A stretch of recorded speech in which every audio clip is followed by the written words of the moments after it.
Hi friends, we will continue और property. Last video में हम लोग ने 3 प्रॉपर्टी स्टडी किया है। आज हम लोग वापस से 3 प्रॉपर्टी स्टडी करेंगे। तो फर्स्ट प्रॉपर्टी आज के लिए, और ऐसे देखा जाए तो 4th नंबर है।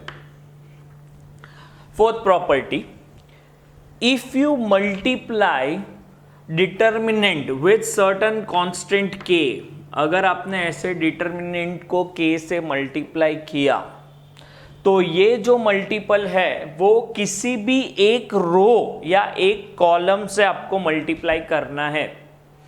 तो अगर मेरा एक डिटर्मिनेंट है k, इसको अगर मैंने मल्टीप्लाई किया कोई डिटर्मिनेंट से k इंटू डी, तो रो या कॉलम किसी भी एक को ही आप मल्टीप्लाई कर सकते हो, सब एलिमेंट को मल्टीप्लाई नहीं कर सकते। रिवर्स डायरेक्शन में बात करूं मैं, तो कोई भी एक रो या कॉलम में से आप एक कॉमन मल्टीपल बाहर निकाल सकते हो, तो डिटर्मिनेंट का आंसर चेंज नहीं होता है। फॉर एग्जाम्पल, यहाँ पे हम लोग ने लास्ट वीडियो में ये एग्जाम्पल दिया था जिसमें आंसर आया था 5। अगर मैं बोलता हूँ ये डिटर्मिनेंट को मैंने 5 से मल्टीप्लाई कर दिया, मेरा आंसर यहाँ पे 5 मतलब 25 आना चाहिए। तो ये जो 5 है वो तीनों में से कोई भी एक रो या कोई भी एक कॉलम को मल्टीप्लाई करो और देखते हैं आंसर 25 आता है कि नहीं। तो लेट अस टेक लास्ट वाला या मिडल वाला कॉलम को मैंने मल्टीप्लाई किया। अगर मिडल वाले कॉलम को मैंने मल्टीप्लाई किया तो मिडल वाला कॉलम बिकम 10 -5 एंड 0 -5 2 1। अब इसको इवैल्यूएट करते हैं। 1 -5 -0 -10, ये 10, ये 3 -8, देन -1 0 -20। तो ये आंसर आया -5। 10 इंटू दिस बिकम -5, ये माइनस माइनस प्लस बिकम -20, ये 20 और ये 5 become -25 and this become +50। So answer is 25। तो ये 25 आया। तो ये जो 5 मैंने मल्टीप्लाई किया था, मैंने ये वाले कॉलम से मल्टीप्लाई किया। समझो ये वाला डिटर्मिनेंट दिया है तो इसमें से I can take 5 common also, तो आंसर सेम ही रहेगा। डिटर्मिनेंट जो बनेगा 5 लास्ट में मल्टीप्लाई करेंगे, ओवरऑल आंसर सेम रहता है। ये 4th प्रॉपर्टी है कि किसी इंटीजर से अगर मल्टीप्लाई करते हैं डिटर्मिनेंट को, तो डिटर्मिनेंट का आंसर तो मल्टीप्लाई होगा ही, लेकिन इवैल्यूएट करने के लिए आप कोई भी एक रो या कॉलम को उससे मल्टीप्लाई कर सकते हैं। नेक्स्ट प्रॉपर्टी, तो नेक्स्ट प्रॉपर्टी समझने के लिए विल टेक डायरेक्ट एग्जाम्पल। यहाँ पे मैंने एक सेकेंड एग्जाम्पल बना के दिया हुआ है। एग्जाम्पल के साथ कुछ समझना पड़ेगा। एक रो, कोई भी एक रो, अगर कोई भी एक रो में आपके अंदर जो नंबर है वो सम ऑफ द 2 नंबर है, सम ऑफ द 2 नंबर, ये रो में नहीं कॉलम में भी हो सकता है। कोई भी रो या कोई भी कॉलम में एडिशन ऑफ 2 नंबर्स दिए है, तो I can split this into 2 determinant with addition between.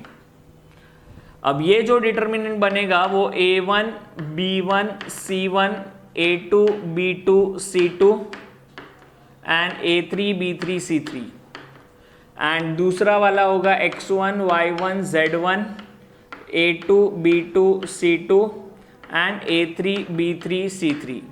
तो क्या किया मैंने, एक डिटर्मिनेंट में a1 b1 और c1 यूज किया यहाँ पे, दूसरे डिटर्मिनेंट में x1 y1 and z1 use किया। अब ये दोनों का आंसर मिला के जो आएगा वो एक सिंगल डिटर्मिनेंट का आएगा।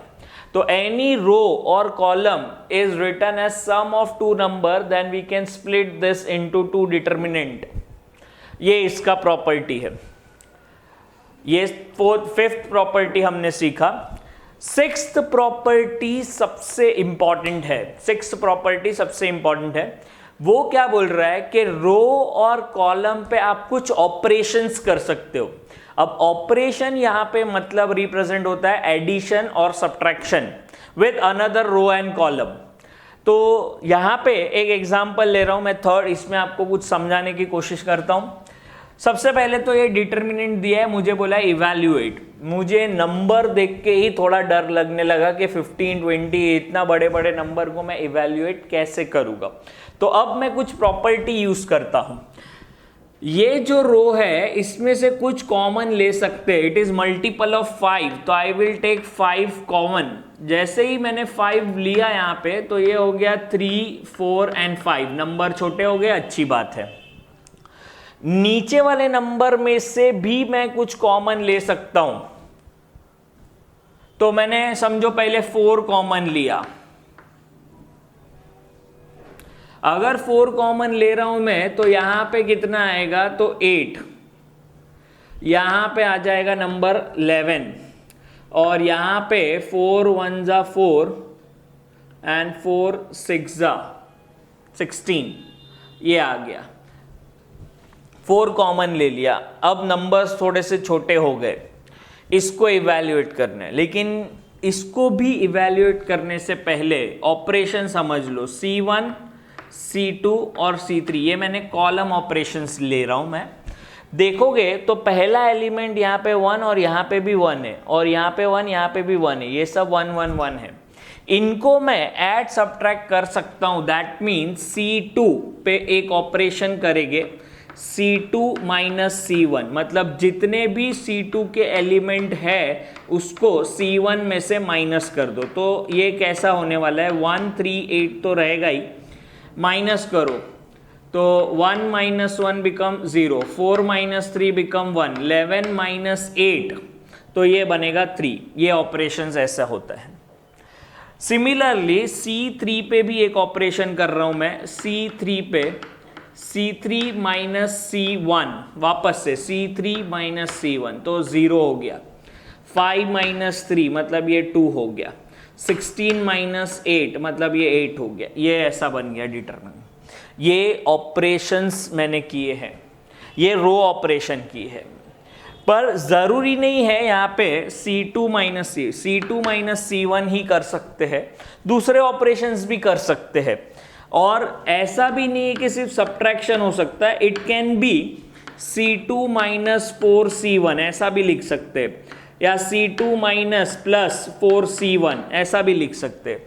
ये मल्टीपल भी लिख सकते हैं इसको। फॉर एग्जाम्पल मैं एक और एग्जाम्पल लेता हूं, ये मेरा है R1, ये मेरा है R2 और ये मेरा है R3। अब क्या करेंगे, R2 पे समझो ऑपरेशन करना है यूजिंग R1, ये सिर्फ एक एग्जाम्पल ले रहा हूं, तो R2 पे ऑपरेशन करना है। ऐसा ऑपरेशन करना है कि 0 हो जाए, तो मैं 3 टाइम्स ऑफ R1 लिख रहा हूं, 3 टाइम्स ऑफ R1, इसके ऊपर 1 है, 1 को 3 से मल्टीप्लाई करके इससे सब्ट्रैक्ट कर दूंगा तो ये 0 हो जाएगा।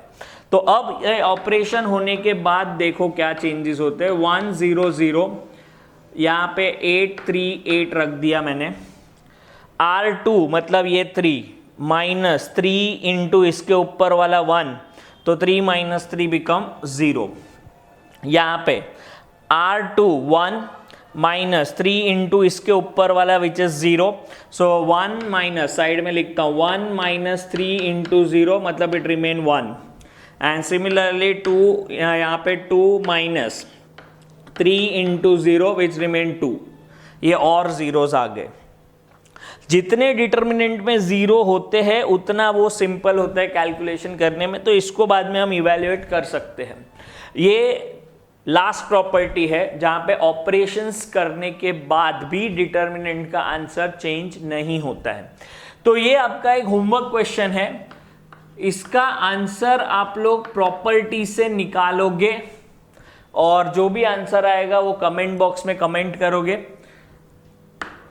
इसमें मैं आपको सिर्फ एक हिंट दे देता हूं कि 10 और 13, 30 और 33, 47 और 50 इन लोग में 3 लोगों का डिफरेंस है, तो नंबर छोटा करने के लिए I can use C1 C2 C3, C2 minus C1 कर देंगे ना तो यहाँ पे नंबर कम हो जाएंगे। सिमिलरली C2 और C3 में भी डिफरेंस देखो 3 का है, तो चाहिए तो C2 को चेंज करने से पहले C3 को चेंज करो यूजिंग C2, तो ऑपरेशन कुछ ऐसा होगा, C3 को चेंज करना है C3 माइनस C2 करके, तो पहला C3 चेंज हो जाएगा, नेक्स्ट स्टेप में आप C2 को चेंज करो C2 माइनस C1 और फिर शायद से कुछ और प्रॉपर्टी यूज करके आंसर आ जाए। 2 ही स्टेप का ये आंसर आ जाए, 2 स्टेप में आपको आंसर आ जाएगा। तो इसका आंसर आपको क्या आता है वो आपको कमेंट बॉक्स में कमेंट करना है। अब आगे की प्रॉपर्टी या प्रॉपर्टी को कैसे डील करना है उसके लिए आपको देखना पड़ेगा next video. For that stay tune.